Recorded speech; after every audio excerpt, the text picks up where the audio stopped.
Notice framing में क्या होता है, तो आज हम ये जानते हैं। तो नोटिस फ्रेमिंग सेक्शन 251 सीआरपीसी में हुआ करती है। नोटिस फ्रेमिंग में जैसे हम एक एग्जांपल ले लेते हैं एनआई एक्ट का, यानी कि जैसे चेक बाउंस बोलते हैं लेमैन लैंग्वेज में।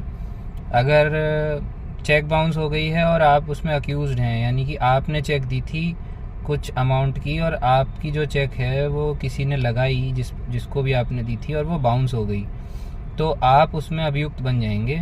आपके खिलाफ केस हो जाएगा कोर्ट में एनआई एक्ट के तहत। अब इसमें सबसे पहले तो जो कोर्ट है वो कॉग्निजेंस लेगा इस मैटर की, यानी कि इस मैटर में आगे बढ़ना है कि नहीं वो कोर्ट ये देखता है। उसके बाद कोर्ट आपको समन्स भेजता है। समन्स भेजने के बाद आपकी अपीयरेंस वहाँ पर होती है कोर्ट में, यानी एज एन अक्यूज्ड, अभियुक्त के तौर पे you will have to be present in the court. अब उसके बाद जब आपकी प्रेजेंस हो जाती है तब आपसे बेल बॉन्ड फर्निश कराए जाते हैं, क्योंकि ये नॉन बेलेबल ऑफेंस है, तो इसमें आपको जेल भेजने की ज़रूरत नहीं है, तो वहीं पर ही आपके बेल बॉन्ड भर जाते हैं और आपको बेल मिल जाती है। अब इसके बाद कोर्ट जो है वो नोटिस फ्रेमिंग करता है। नोटिस फ्रेमिंग में ये बात बहुत ध्यान रखने वाली है कि आप एज एन अक्यूज्ड कभी भी कोई ऐसी बात ना बोलें जो आपके अगेंस्ट चली जाए। बहुत ही उसमें शॉर्ट वे में बोलें। देखिए, ये सुनने में लगेगा कि ऐसी बात ना बोलें जो आपके अगेंस्ट चली जाए, वो तो सबको पता है कि ऐसी बात कोई नहीं बोलेगा, बट ऐसा नहीं होता है।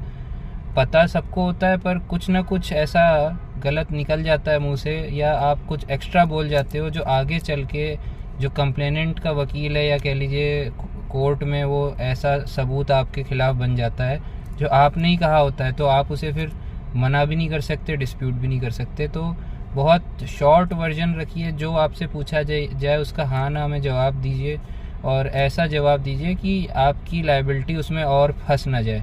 ये बात आपको और ध्यान रखनी है कि आपकी डिफेंस आगे और भी होगी, आपको और मौके मिलेंगे। तो इस टाइम नोटिस फ्रेमिंग के टाइम बहुत शॉर्ट रखिए जो भी आपको बोलना है। ऐसी और जानकारियों के लिए फॉलो करिए, शेयर करिए और सब्सक्राइब करिए वर्डिक्ट लीगल हेल्प डेस्क को। Thank you so much.